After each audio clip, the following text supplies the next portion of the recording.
Hi అండి, అందరికీ నమస్కారం. ఈరోజు ఇన్స్టెంట్ పాప్కార్న్ ఎలా తయారు చేసుకోవాలో చూపిస్తానండి. ఈ ప్యాకెట్స్ 30 రూపీస్ అండి. డిమార్ట్లో తీసుకున్నాను. ఇన్స్టెంట్గా 2 మినిట్స్లోని పాప్కార్న్ ఎలా తయారు చేసుకోవాలో చూపిస్తాను. ముందుగా కుక్కర్ ఒకటి తీసుకోండి. కుక్కర్ హీట్ అయినాక లైట్ మంట మీద పెట్టండి. నేను డీప్ ఫ్రిడ్జ్లో పెట్టినానండి, ఇలా ఉంది. సో వేసేసినాక బాగా మిక్స్ చేయండి.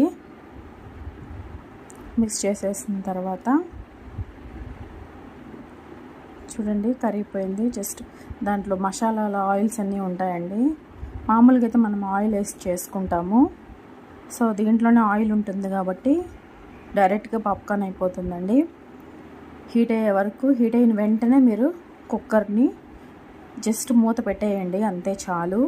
క్లోజ్ చేయొద్దు. జస్ట్ మూత అయినా, కుక్కర్ మూత అయినా పెట్టండి, లేకపోతే ఒక లిడ్ అయినా క్లోజ్ చేసేయండి, అంతే. దాన్ని చూసారా?